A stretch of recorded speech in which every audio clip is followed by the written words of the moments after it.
बैठा हूँ चौखट पर इंतज़ार में मैं कि एक दिन आएगा और सब सही हो जाएगा। ये जो तितलियाँ हैं ये ज़्यादा रंगीन हो जाएंगी। हर एक चिड़िया सिर्फ आज़ादी के ही गीत गाएगी। ये जो फूल हैं इनकी खुशबुओं में एक चमक आ जाएगी और जो चांद है उसकी रोशनी से ये दुनिया हर रात नहाएगी।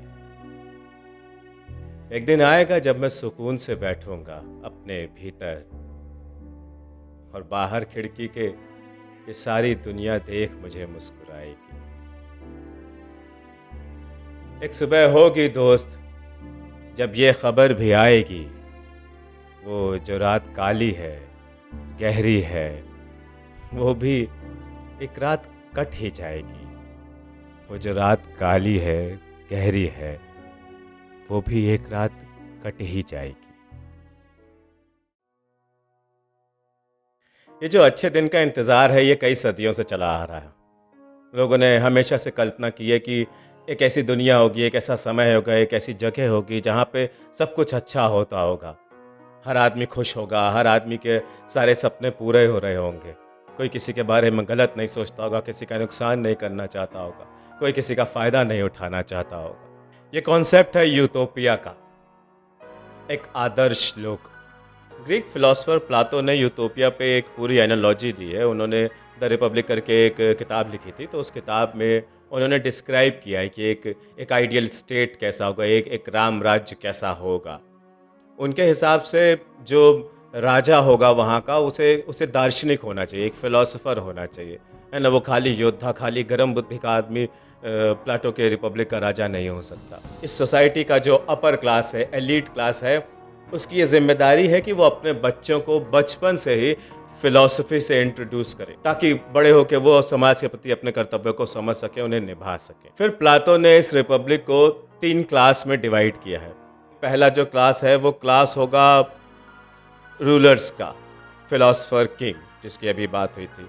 दूसरा क्लास है वॉरियर्स का, जो सिक्योरिटी करेंगे, जैसे पुलिस, मिलिट्री, नेवी, तमाम ये सब चीज़ें। तीसरा जो क्लास है वो है प्रोड्यूसर्स का क्लास, मतलब किसान और जो लेबर क्लास है, जो घर बनाते हैं, जो सब्ज़ी बेचते हैं, जितना भी लोअर क्लास है वो पूरा तीसरे उसमें आता है।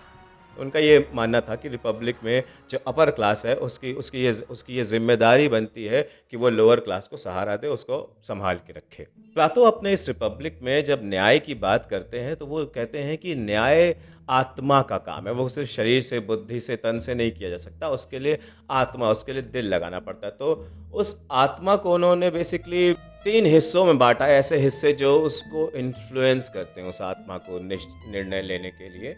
पहली जो चीज़ जो स्पिरिट को, जो सोल को हमारे इन्फ्लुएंस करती है वो है रीज़न। जैसे प्रैक्टिकल लाइफ में होता है कि हम कोई भी काम करने से पहले उसको सोचते हैं कि उसका अच्छा क्या होगा, उसका बुरा क्या होगा, उसको किस तरह से किया जाएगा, उसको करने का कोई फ़ायदा है कि नहीं है। तो ये जो सारे लॉजिक्स हम लोग ढूंढते हैं, निकालते हैं, लगाते हैं, फिट बैठाते हैं, उसके बाद मोटिवेट होते हैं, काम को करते हैं। तो ये रीजंस कहा गया। दूसरा जो है वो है स्पिरिट। स्पिरिट मतलब हमारा आध्यात्मिक जो लगाव है या जुड़ाव है, मतलब हम तमाम दुनिया से या इस कॉस्मोस से, इस नेचर से, भगवान से, है ना, तमाम चीज़ों से जो जो जो असल में हमें आँखों से दिखती नहीं है, कानों से सुनाई नहीं देता, हम वैसे छू छा नहीं सकते, है ना, सूंघ नहीं सकते, मगर हम जिस चीज़ को अंदर महसूस करते हैं, है ना, एक सर्टेन असेंशन महसूस होता है कुछ चीज़ों को लेकर। हम कभी पहाड़ पे जाते हैं तो हमें लगता है जैसे हम नेचर की गोद में हैं, तो उससे हमें नहीं एक स्पिरिचुअल रिलीफ मिलता है। तो ये जो स्पिरिचुअलिटी है, जो ये बात है कि हमारी सोल को रिलीफ मिल रहा है कि नहीं मिल रहा है, ये बात बहुत इंपॉर्टेंट है कोई न्याय करने में, किसी चीज़ को ऊपर डिसाइड करने में। जो तीसरी चीज़ है उसको कहते हैं डिज़ायर, सबसे खतरनाक। हम जो चाहते हैं ना, हमारी जो लालसा है, जो जो कुछ भी हम अचीव करना चाहते हैं, चाहे वो हमारे गोल्स हो, चाहे रिलेशनशिप हो, है ना, हम हमारे जितने सपने हैं, जितने ख्वाब हम देखते हैं, हमें लगता है कि हम एक दिन बड़े से पेंट हाउस में रहेंगे, एक महंगी सी गाड़ी में चलेंगे, है ना, बहुत खूबसूरत दिखेंगे, बहुत सारे हज़ारों लोग हमारा नाम की वाहवाही करेंगे। तो ये जो जितनी भी चीज़ें, ये जो डिज़ायर्स हैं ना, ये बहुत बहुत ज़्यादा अफेक्ट करती हैं हमारे डिसीजंस को, हमारे न्याय को। कि उनका ये मानना था कि जो एजुकेशन है उसमें सेंसरशिप होनी बहुत ज़रूरी है। मतलब बच्चों को हर चीज़ नहीं पढ़ाई जानी चाहिए। जो रूलर, जो फिलोसोफर है, वो जो कुछ भी फ्यूचर सोचता है, उस फ्यूचर के हिसाब से जो पढ़ना ज़रूरी है, बच्चों को सिर्फ़ वो पढ़ाया जाए, सब कुछ ना पढ़ाया जाए। ऐसा प्लाटो का कहना था। उनके हिसाब से जब ये सारी चीज़ें होती हैं कि एक जस्ट एक फिलोसोफर रूलर के बीच में है ना, एक ऐसा रूलिंग क्लास होता है जो कि सब बचपन से फिलोसोफर ही होता है, ठीक है? उसके बाद वो लोगों की मदद कर रहा होता है, वो 3 क्लास में डिवाइड होता है, जो 3 क्लास प्रॉपर इस तरह से डिस्टिंक्ट हैं कि जो रूरल क्लास है वो लोगों का भला ही चाह रहा है क्योंकि वो फिलोसोफर क्लास है, ठीक है? जो पुलिस में है, जो मिलिट्री में है ना, जो जो जिनका काम है युद्ध करना, जिनका काम है एग्रेशन दिखाना, वो फिलोसोफर्स के अंडर में है। और उनकी रक्षा में ये लोग हैं जो जो डेली बिजनेस करते हैं, जो लाइफ को आगे बढ़ाते हैं, जो राज्य को आगे बढ़ाते हैं। तो जब इस तरह की चीज़ें होती हैं तो प्लाटो को लगता है कि एक प्रॉपर आइडियल स्टेट क्रिएट होता है, एक ऐसा राज्य क्रिएट होता है जहाँ पे सब खुश हैं, सब संतुष्ट हैं, सबकी भलाई हो रही है, किसी का भी कोई नुकसान नहीं हो रहा। हमारे यहाँ जब राम राज्य की बात की जाती है तो उसमें भी ऐसी ही बातें हैं, यही बातें कही गई हैं बेसिकली, है ना? कि हमारे यहाँ भी वर्ण व्यवस्था बनाई गई है कि 4 वर्ण होते हैं, उनके हिसाब से अगर लोग चलेंगे तो किसी को कोई नुकसान नहीं होगा, ठीक है। अब उसके बहुत सारे कॉन्ट्रडिक्शंस हैं, बहुत सारे थॉट्स हैं, उस पे किसी और दिन अच्छे से चर्चा करेंगे। पर अभी मैं जो लॉजिक है, जो राम राज्य का लॉजिक है या जो रिपब्लिक का लॉजिक है, उस पे खाली बात कर रहा हूँ कि अगर चीज़ें वर्ण में डिवाइडेड होती हैं तो वो प्रॉपर ऑर्गेनाइज़ होती है ना, कौन क्या कर रहा है, कहाँ कहाँ पे रहता है, कौन कहाँ पे काम करता है, ये सारी चीज़ें ऑर्गेनाइज़ होती हैं, एक स्ट्रक्चर में होती हैं। वहाँ पे भी जो राजा है राम राज्य का, वो राम की तरह बुद्धिमान हो, राम की तरह दार्शनिक हो, राम की तरह वो भविष्य देख सकता हो, विजनरी हो, है ना? वो अपनी प्रजा का भला चाहता हो, उनके साथ उनका कोई नुकसान ना हो, ये चाहता हो। तो तमाम जितनी भी राम राज्य की जो क्वालिटीज़ हैं, प्लाटो लगभग उन्हीं क्वालिटीज़ की बात कर रहे हैं रिपब्लिक में। और यूटोपिया बेसिकली उन्हीं क्वालिटीज़ की ही बात करता है। जब 1516 में थॉमस मोर ने ये टर्म कॉइन किया था अपनी नॉवेल यूटोपिया में, तो वो भी लगभग कुछ ऐसी ही बात कर रहे थे। उन्होंने एक ऐसी सोसाइटी सोची थी जो कि एक आइलैंड पे बसा हुआ है, एक स्टेट है छोटा-सा, ठीक है? उसमें जो भी लोग रहते हैं वो मिल-जुल के काम करते हैं, एक-दूसरे की भलाई के लिए काम करते हैं, जिसको जो काम आता है वो काम करता है ना, वो किसी को नुकसान नहीं पहुँचाता, किसी से फ़ायदा नहीं उठाता। जितनी भी दौलत है उस सोसाइटी में, वो दौलत सब में आपस में बाँट दी जाती है। ऐसा नहीं है कि कोई आदमी बहुत अमीर है, कोई आदमी बहुत गरीब है, ऐसा नहीं। कहने का मतलब ये कि उनके यूटोपिया में एक सोशल और इकोनॉमिकल इक्वालिटी लगातार बनी रहती है। एक चीज़ और उन्होंने ऐड करी, वो बड़ी कमाल की है। उन्होंने इस चीज़ पे ध्यान दिया कि जो इंसान है, वो हर समय काम ना करता रहे सांड की तरह, है ना? बैल की तरह। हर समय कोल्हू में पिरा ना रहे। उसे आराम का भी समय मिलना चाहिए। तो उनका जो यूटोपिया है, वहाँ पे जो लोग काम करते हैं, वो लोग सिर्फ़ 6 घंटे करते हैं और उसके बाद वो आज़ाद होते हैं अपनी ज़िंदगी को एन्जॉय करने के, अपनी ज़िंदगी को जैसे चाहे वैसे जीने के लिए। फिर उनका ये भी मानना था कि यूटोपिया में रिलीजियस टॉलरेंस होनी चाहिए, मतलब कोई भी आदमी जैसा भी धर्म अपनाना चाहे, वो धर्म अपना सकते हैं, जो प्लाटो के में नहीं था। प्लाटो का जो रिपब्लिक है, उसमें लगभग मान लीजिए कि एक ही धर्म भी होगा, है ना? जो जो रूलर जो एडवाइस कर रहा है, जो फिलोसोफर रूलर, वही धर्म उनकी रिपब्लिक में चल रहा है। पर थॉमस मोर का जो यूटोपिया है, उसमें उसमें कोई भी आदमी किसी भी धर्म को फॉलो कर सकता है, किसी को भी एक दूसरे के किसी धर्म से कोई दिक्कत नहीं है, सब हार्मनी में रहते हैं, पीस में रहते हैं, है ना? पीस से उनका ये मतलब था कि वो युद्ध नहीं करेंगे। यूटोपिया में कोई भी लोग युद्ध नहीं करना चाहते। हाँ, अपनी सिक्योरिटी के लिए उनके पास सेना रहती है, स्टैंड बाय पे सेना रहती है, पर सेना कभी भी, कहीं भी, किसी को भी इन्वेड करने नहीं जाएगी। जैसे हमारे यहाँ की भी सेना है कि हमारे इंडिया की सेना भी किसी को इन्वेड नहीं करती है बेसिकली। हाँ, पर सिक्योरिटी में रहती है। तो ऐसा ही आइडिया उनका यूटोपिया में है। थॉमस मोर के हिसाब से किसी की भी एजुकेशन कभी नहीं छूटनी चाहिए। तो उनके यूटोपिया में जो एजुकेशन है वो एक मस्ट आइटम है ना? कि हर आदमी को, हर बच्चे को एजुकेशन का पूरा अधिकार है, उसे एजुकेशन लेनी भी पड़ेगी। एजुकेशन मुझे लगता है बेसिकली की है यूटोपिया की। किसी भी समय को अगर अच्छा समय बनाना है तो लोगों को जागरूक होना पड़ेगा, लोगों को जानकार होना पड़ेगा और जानकार जागरूकता जो है वो पढ़ाई-लिखाई, वो है ना, इन्हीं सब चीज़ों से आ सकती है। मगर ये बात अलग है कि हमारा जो स्कूल सिस्टम है वो बेसिकली 9 टू 5 जॉब करने वाले बच्चे ही बना रहा है ना? वो ऐसा भविष्य बना रहा है जिसको सिर्फ़ दूसरों के लिए काम करना है। उसका अपना कोई सेंस ऑफ सेल्फ या अपना कोई सेंस ऑफ आइडेंटिटी डेवलप ही नहीं होने देते। तो ये स्कूल सिस्टम में थोड़ा अगर चेंज हो जाए तो education is must for every child. एक सर्वे हुआ था जिसमें ये पता चला था कि 5 साल से नीचे के जितने भी बच्चे थे, ऐसा मान लीजिए 100-200 बच्चों पे सर्वे किया गया, तो 5 साल से नीचे थे वो, तब सर्वे शुरू हुआ। तो जब 5 साल से नीचे थे वो, तो 98% बच्चे जीनियस थे, ठीक है? उनका जब रिकॉर्ड देखा गया तो वो जीनियस लेवल पे आया। चाहे वो कॉग्निशन का हो, चाहे वो प्रॉब्लम सॉल्विंग का हो, वो सब कुछ जीनियस लेवल। मगर जैसे-जैसे उनकी उम्र बढ़ती गई, फिर 10 साल पे वही टेस्ट किया गया, तो वो 35% पे आ गया। फिर वही टेस्ट जब 15 साल पे किया गया, तो वो 12.5% पे आ गया, कि जो जीनियस लेवल 5 साल की उम्र में 98% था, वो साला 15 साल की उम्र में से 12.5% रहा। तो ये किसकी गलती है? ये कहाँ पे प्रॉब्लम हो रही है? स्कूल ही तो जा रहे हैं ना बच्चे उस समय, जहाँ उनको प्रॉपर एजुकेशन की बजाय उनको सिर्फ रट्टा रटाया जा रहा है। उनको लाइफ सिखाने के बजाय, उनको प्रैक्टिकलिटी सिखाने के बजाय बेमतलब में हैवी इक्वेशन सिखाई जा रही है, जो उनकी लाइफ में कभी काम नहीं आती। मतलब मेरा कहने का ये मतलब है कि एक जो रियल एजुकेशन होती है, जो लाइफ एजुकेशन होती है, वो एक मस्त चीज़ है, वो हर बच्चे को मिलनी चाहिए, उस पे हर बच्चे का अधिकार है ना? कि हिस्ट्री में इस डेट को क्या हुआ था, उतना नहीं जानेगा तो भी चलेगा, पर लकड़ी कैसे काटी जाती है उसे आना चाहिए। आग कैसे जलाई जाती है उसे आना चाहिए। लोगों से बात कैसे करी जाती है उसे आना चाहिए। किसी को देखा कितनी देर जाता है ये उसे आना चाहिए, है ना? मन में गलत ख्याल कैसे नहीं आते, ये बोल देने से नहीं होता यार। आप जब बच्चों को ट्रेन करोगे, जब बच्चों को आप बताओगे कि सिर्फ उनको डराने के लिए नहीं कि तुम गलत काम करोगे तो बाबा आ जाएगा, तुमको उठा के ले जाएगा, या भूत आ जाएगा, या भगवान पर है ना नमक गिराओगे तो पलकों से उठाएंगे, नहीं यार।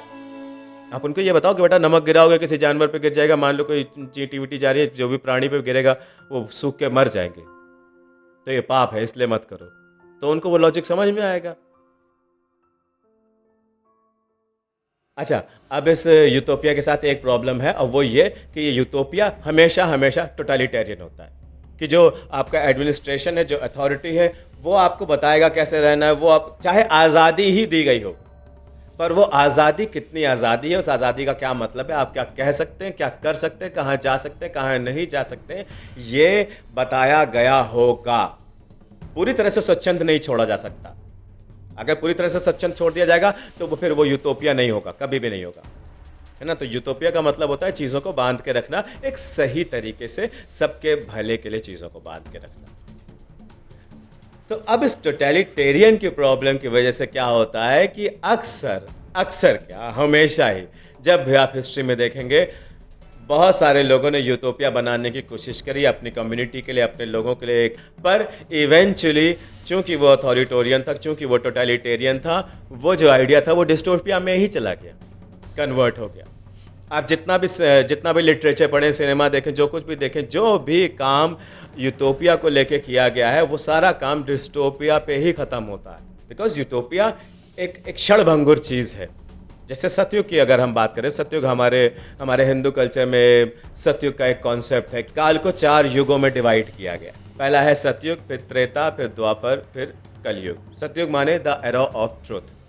तो ये जो एरा ऑफ ट्रुथ है, ये बेस्ट टाइम है।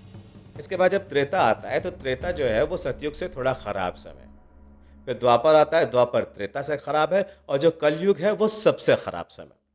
तो जब कलयुग खत्म होगा, तब फिर से सतयुग शुरू होगा, एक नया लाइफ का साइकिल शुरू होगा, एक नया काल चक्र जिसे कहते हैं वो चलना शुरू हो जाएगा। तो ये जो सतयुग का आइडिया है, बेसिकली यूटोपिया ही है। सतयुग में हर जगह खुशहाली है, लोग बीमार नहीं पड़ते, लोग एक दूसरे का बुरा नहीं सोचते हैं, लोग किसी का नुकसान नहीं करते, है ना? लोग हमेशा खुश रहते हैं, नाचते रहते हैं, त्योहार मनाते रहते हैं, गाते कूदते फानते रहते हैं। कोई गलत काम कर ही नहीं रहा, क्योंकि सब खुश है, किसी को कुछ चाहिए ही नहीं अलग से, कोई एम्बिशन ही नहीं किसी की एक्स्ट्रा। इस काल चक्र में सतयुग एक बहुत ही छोटा सा टाइम है। इज जस्ट 1/4 ऑफ कलयुग only, I suppose, I think.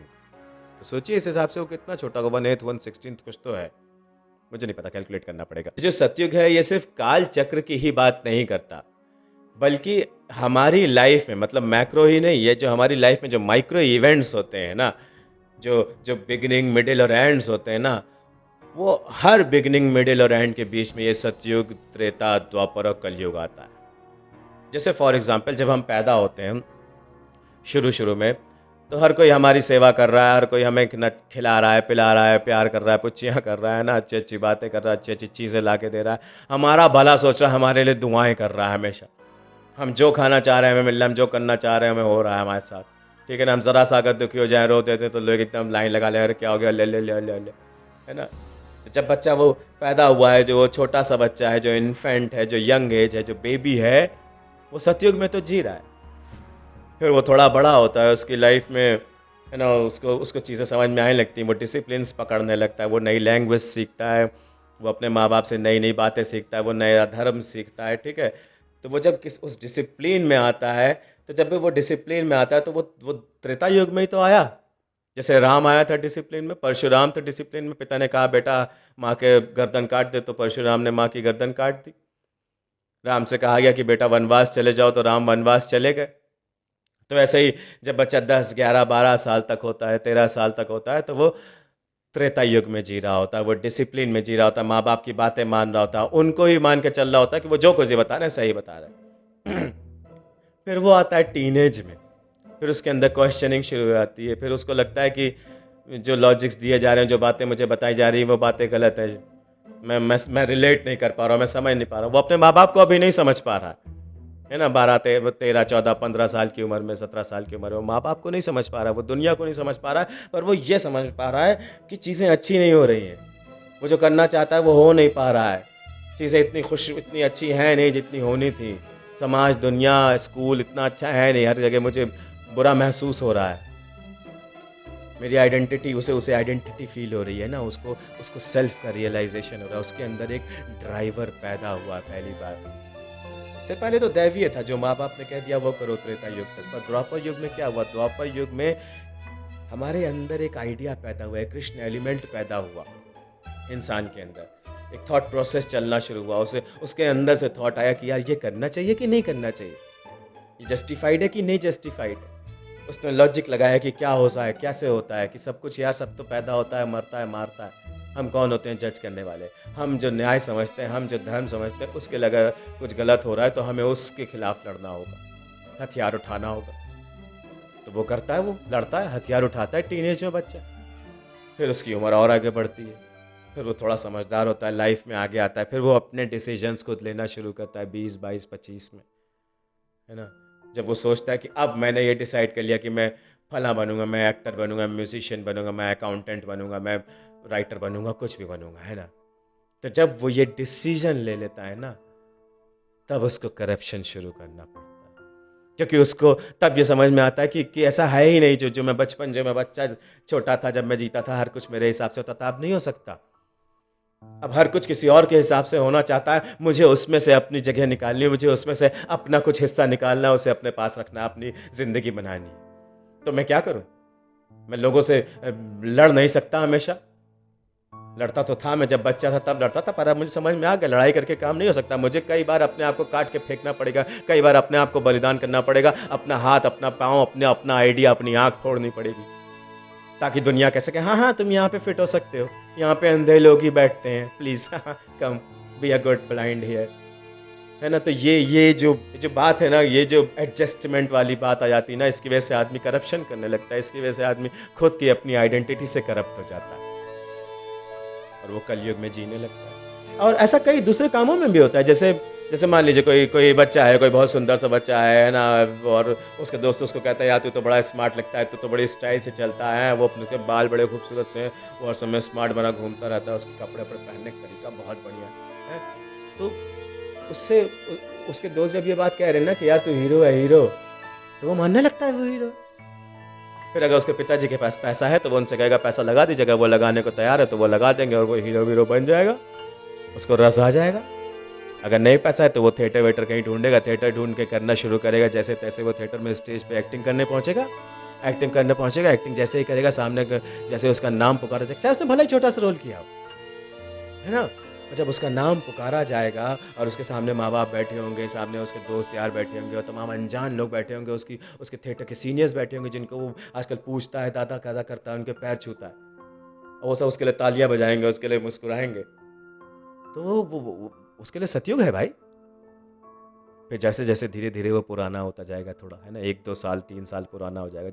जब वो देखने लगेगा कि यहाँ पे सीखने को बहुत कुछ है ना? उसे कोई गुरु मिल जाएँगे, कोई कोई दादा लोग मिल जाएँगे जिनसे वो सीखता रहेगा, जिनसे वो बातें करना चाहेगा, जिनका वो डिसिप्लिन फ़ॉलो करना चाहेगा कि अच्छा, महेंद्र मेवाती जी ऐसे काम करते हैं, मुझे भी ऐसे काम करना चाहिए। है ना? इरफ़ान भाई ये करते थे, मैं भी ये करता हूँ। फिर वो जब वो डिसिप्लिन फ़ॉलो करेगा, फिर से वो त्रेता युग में आ जाएगा, राम की तरह डिसिप्लिन फॉलो करेगा। फिर कुछ दिन बाद उसके अंदर ना विद्रोह जागेगा, क्योंकि वो देखने लगेगा कि चीज़ें इतनी सही नहीं है।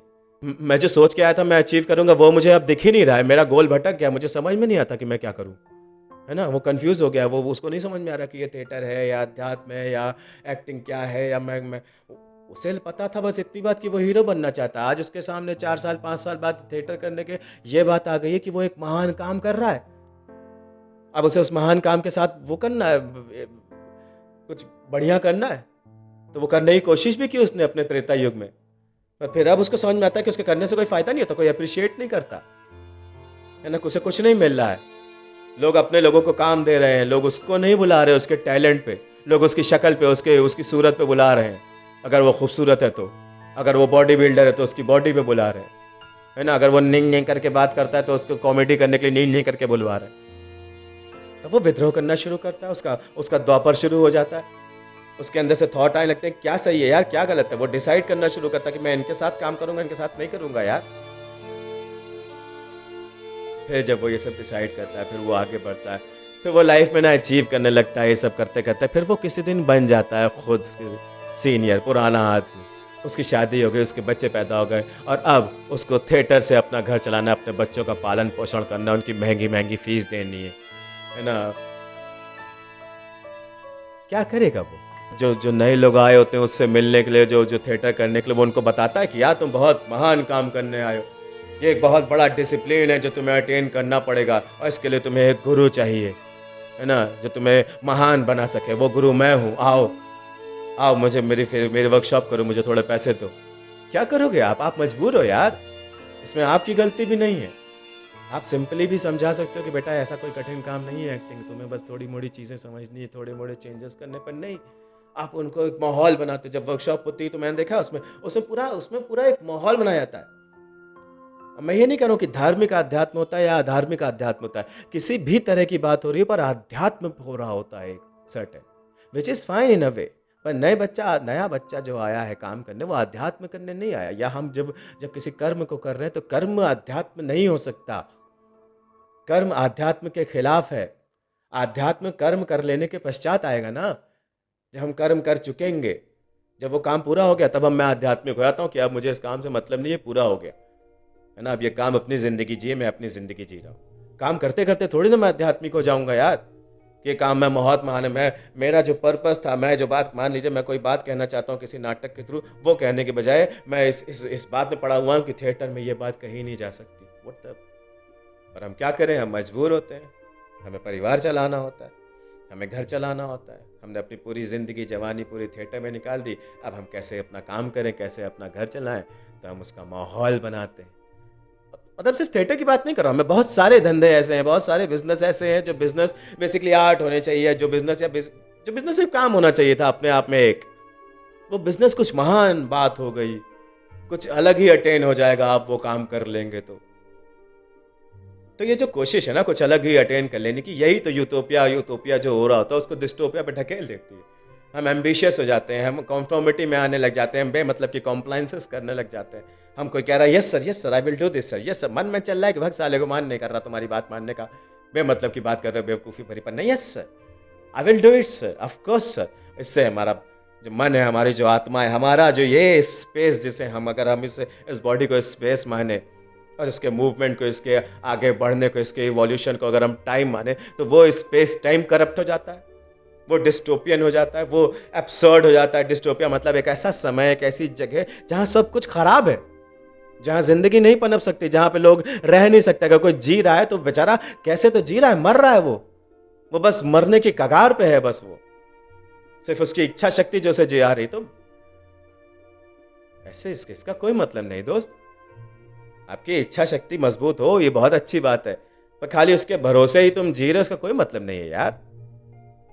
तुम्हें अपने इस टाइम और स्पेस को, इस शरीर को और इसके इवोल्यूशन को कंट्रोल करना पड़ेगा, है ना। ना यूटोपिया की चाह करनी है, ना ही डिस्टोपिया से डरना है दोस्तों। पहली जो बात समझनी है, जो मेन चीज है वो ये है कि हमें एवरेज निकालना है और उस एवरेज के हिसाब से काम करना है। जीवन का एवरेज बड़ा ही सिंपल है, जीवन का एवरेज बोर्डम है। हाँ सच में, लाइफ में हम जो भी काम करते हैं वो बेसिकली बोर्डम हटाने के लिए ही करते हैं। एक बड़ा अच्छा एग्जाम्पल था, अभी एक हाल ही में रिसर्च हुई थी तो उसमें ये किया गया कि कुछ लोगों को अकेले अकेले एक कमरे में बैठा दिया गया। उस कमरे में घड़ी वड़ी नहीं थी, उस कमरे में बस एक कुर्सी थी, उसके बगल में एक टेबल लगी थी, टेबल पे एक डिवाइस रखी थी जिसमें एक बटन लगा था, उस पर लिखा था डू नॉट प्रेस, और उसके नीचे लिखा था अगर आप इस बटन को दबाएंगे तो आपको करंट लगेगा। तो लोग जाते हैं उसमें थोड़ी देर बैठे रहते हैं, करने कुछ नहीं, ना उनके पास फ़ोन है उनका, ना उनके पास कोई किताब है, कुछ नहीं, वो खाली बैठे हैं। तो वो जब बैठे रहते हैं, बोर होते रहते हैं, तो वो क्या करते हैं, वो उस बटन को दबाना शुरू करते हैं। पहली बार वो आधे घंटे बाद बटन दबाता है, उसे करंट लगता है ज़्ज़, पर उस करंट लगने के बाद वो रुकता नहीं है। वो क्या करता है कि वो 10 मिनट में, 5 मिनट में, हर 2-2 मिनट में बटन दबा के करंट खाने लगते हैं। और ऐसा सिर्फ एक नहीं, सब कर रहे हैं। तो हो क्या रहा है? वो ये रहा है कि सब बोर हो रहे हैं और बोर्डम से ऊपर जीना चाहते हैं। क्योंकि हमारा सांस लेना ज़िंदगी नहीं है, हमारा दिल धड़कना ज़िंदगी नहीं है। जो ज़िंदगी है हमारे लिए वो बेसिकली बोर्डम के अलावा जो कुछ भी है वो ज़िंदगी है। जब भी हम बोर हो रहे होते हैं हम एक लाश की तरह पड़े होते हैं, हम कुछ नहीं कर सकते। और उसके अलावा हम जो कुछ भी करते हैं वो दो ही दिशा में जाती हैं चीज़ें। हम जब भी बोर्डम के ऊपर कुछ सोचते हैं तो हम दो ही दिशा में सोच सकते हैं। एक, हम कुछ एब्सर्ड सोच लेते हैं जो बेतुका हो जाता है, और हम कुछ रोमांटिक सोचते हैं जिसमें मज़ा आ जाता है। एब्सर्ड और रोमांटिक एक ही चीज़ है, एक ही सिक्के के दो पहलू हैं, आगे पीछे। एब्सर्डिटी में भी एक ही घटना बार बार घटती रहती है, बार बार घटती रहती है, बार बार घटती रहती है। रोमांस में भी एक ही घटना बार बार घटती रहती है, बार बार घटती रहती है, बार बार घटती रहती है। एब्सर्डिटी में बस इतनी सी बात होती है कि बार बार उस घटना के घटने से भी कोई उम्मीद नहीं जागती, लगातार उम्मीद टूटती ही जाती है। पर रोमांस में क्या होता है कि बार बार उसी घटना के घटने से भी हर बार उम्मीद बढ़ती रहती है, हर बार मज़ा बढ़ता रहता है। भाई जो एक आदमी के लिए एब्सर्डिटी होती है वो दूसरे के लिए रोमांस होता है। मैं ऐसे ही एक दिन सड़क पे चला जा रहा था, ठीक है, मेरे आगे आगे एक और आदमी चल रहा था, वो भी अपने फ़ोन में व्यस्त था, मैं भी अपने फ़ोन में व्यस्त था। अचानक से बुक करके आवाज़ आती है, मैं देखता हूँ आदमी सामने एक गटर खुला हुआ, उसमें गिर गया पूरा भाज्य से, खच खच खच खच हो गया। मैं उसको देखता हूँ, अब उस आदमी के साथ क्या हुआ, उस आदमी के लिए कितनी एब्सर्ड बात हो गई यार, कि वो सड़क पे जा रहा था और अचानक से वो गटर में गिर गया। वो पता नहीं किसी पार्टी के लिए जा रहा हो, किसी ऑफिस में जा रहा हो, कहीं इंटरव्यू देने जा रहा हो, नए नए कपड़े पहने हो, सुगंध लगाई हो, उसने बढ़िया परफ्यूम छिड़का हो, अभी क्या हो रहा है उसके साथ, वो बेचारा गटर में मल के बीच में पड़ा हुआ, गंध आ रही है उससे। तो उसके लिए तो सब कुछ एब्सर्ड हो गया। पर वहीं मेरे लिए क्या हुआ, मैं जब उस आदमी को देख रहा हूँ तो मैं ये सोच रहा हूँ कि अरे यार कितना सही हुआ, ये आदमी सामने था मेरे, अगर इसकी जगह पे ये ना होता तो मैं गिर जाता उस गटर में, और फिर मेरी क्या हालत होती है। अरे यार मैं कितना गंदा जाता, मैं क्या करता हूँ, ओह माय गॉड, मुझे उल्टी आ जाती है सोच के। मैं उस आदमी के बारे में सोच ही नहीं रहा हूँ जो मेरे सामने गटर में गिरा पड़ा है ना, कि उसको उठाना है, बचाना है। हो सकता है मेरा बॉडी सपोर्ट करने लगे, मैं उसको जाके उठाने भी लगूँ, पर मेरा जो मन है वो सिर्फ मेरे बारे में ही सोच रहा है। वो इसी बात पर रोमांस ले रहा है कि साला मैं बच गया, मैं नहीं गंदा हुआ, मैं नहीं गिरा, मुझे चोट नहीं लगी। तो ये जो पर्सपेक्टिव है, यही किसी भी चीज़ को एब्सर्ड और रोमांटिक बनाता है, और यही पर्सपेक्टिव किसी चीज़ को यूटोपिया या डिस्टोपिया बनाता है। बहुत सारे लोगों ने, चाहे अलेक्जेंडर हो, चाहे अशोका हो, चाहे अकबर हो, चाहे, है ना, तमाम लोगों ने अपनी अपनी कम्युनिटी के लिए कम से कम, या है ना, एक पूरा यूटोपिया क्रिएट करने की कोशिश की। पर क्या वो चला हमेशा के लिए? नहीं। वो एक छोटे से समय के लिए था, जैसे सतयुग एक छोटे से समय के लिए होता है, वैसे ही वो एक छोटे से समय के लिए था। वो खाली मोटिवेट होने के लिए, किसी चीज़ को इनिशिएट होने के लिए यूटोपिया का यूज़ होता है। अगर आप यूटोपिया को कैरी ऑन करने की कोशिश करते चले जाएंगे तो फिर वो यूटोपिया हमेशा हमेशा डिस्टोपिया में तब्दील हो जाएगा। क्योंकि जो कुछ भी अच्छा है इवेंचुअली कुछ समय बाद वो आगे जाके बुरा ही होता है, निश्चित है ये। तो भाई सतयुग जीने का मन तो सबका करता है, पर सतयुग जिया नहीं जा सकता क्योंकि फिर से बच्चा हुआ नहीं जा सकता। पर क्या कोई भी तरीका नहीं है सतयुग जीने का या यूटोपिया फील करने का? तरीका है दोस्तों। पहली बात तो जिस मोमेंट में है उस मोमेंट को एंजॉय करना शुरू कर दीजिए। अब आप जब मोमेंट में होंगे, आप बोर हो रहे होंगे, तो आप कोई ना कोई काम करना शुरू कर देंगे, कुछ तोड़ना फोड़ना, कुछ बनाना जोड़ना शुरू कर देंगे, और उस बनाने जोड़ने तोड़ने वोड़ने की वजह से आपके अंदर एक स्किल डेवलप होनी शुरू हो जाएगी, और आपका एक काल चक्र शुरू हो जाएगा स्किल का।